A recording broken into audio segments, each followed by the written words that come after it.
Right then. Okay, so in terms of setup, I think we've got to get into that grip position, but make sure we maintain it and not fidget and twitch and things.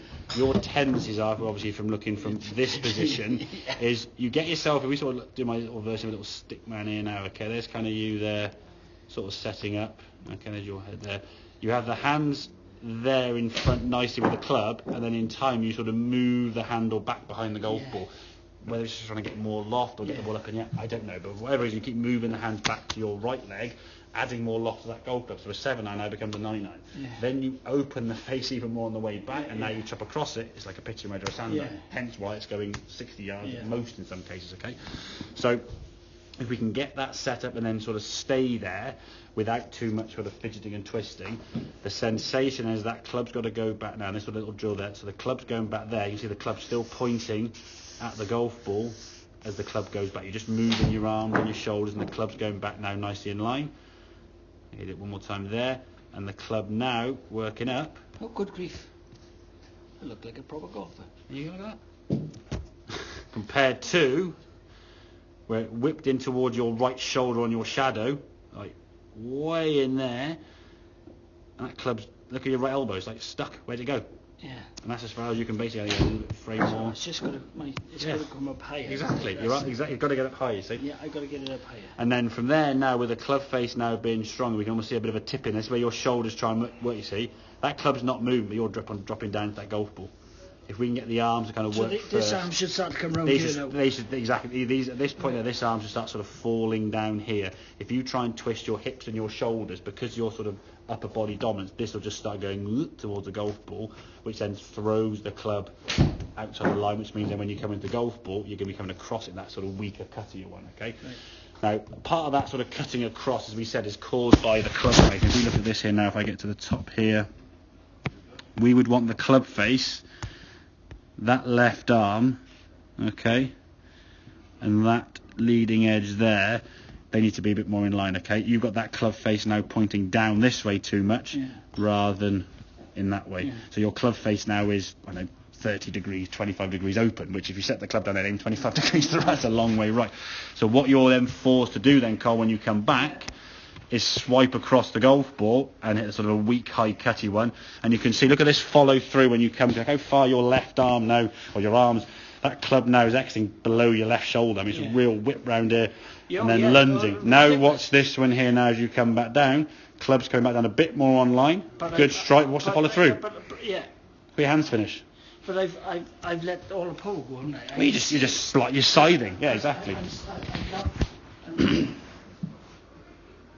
So again, the one thing that setup is grip position, and then shoulders need to be a little bit more this way towards the what we call closed position, okay? Then your swing thought now is going to be that sort of hooded up, okay? Keeping that there nice and straight. If we collapse this way, or we whip it around here somewhere, you got nowhere to go. You're just basically going to whip it behind you. There you go. Do that again one more time. So between the top and stop. That's it, sorry. There you go, stop there. What we don't want is too much of this angle. This left wrist should be a bit flatter there. Okay. I got to do it. I think for you, it's feeling more in your right-handed dominant, yeah? So as you go back, as you take the club back now a bit more hooded, you can feel what we call a bit of flex in that right wrist. Okay. We're going to keep that right wrist a bit more flexed there. From there. Rather than run. Exactly. I think up the way finger, up the way. There you go. That finger there, yeah. And now you can get there. You see, yeah. That's the thing. There you go. You can get there. If you swing it too far around here, Carl, you've got nowhere to go. Your arm just can't.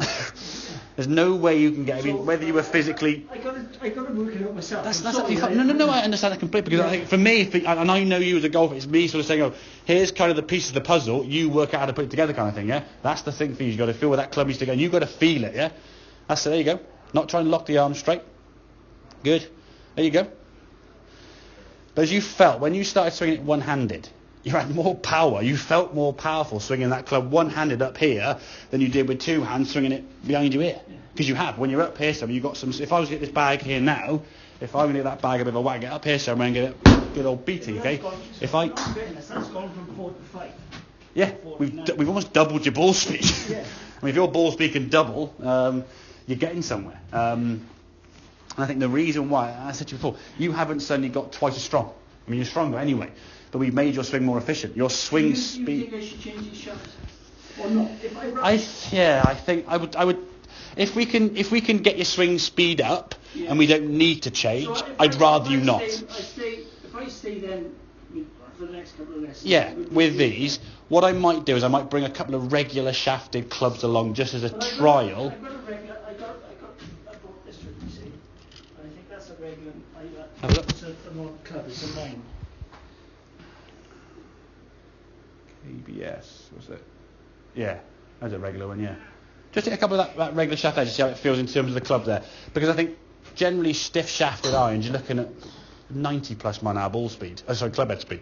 If your ball speed's under 90, you're not going to have your club head speed more than 90, so you're not really going to get this. So now once your grip's there, don't fidget it. Good. And now hood the club going back and arms up. That's it. Hood back and up. Just a bit matty first, that was all. Yeah, that's fine. Not quite coming round on it. Yeah, but the thing is, we don't want to feel as though you're kind of hitting it harder. It's making your swing call more efficient. That's the important thing. If we can get your lines and the club working to the strike you want to get to. So that was you. When you said about not trying to come round, and this is the thing. When you hit the golf ball, Colt, you don't want to be kind of spinning round this way. We want to hit the golf ball now, almost a bit more side on. Yeah, that's the feeling. Okay, that's like throwing a rugby ball. You wouldn't throw a rugby ball kind of this way, would you? And then throw it that way. You're going to get yourself the shoulders square. That's it. Good. Oh God, yeah. It's never easy, mate.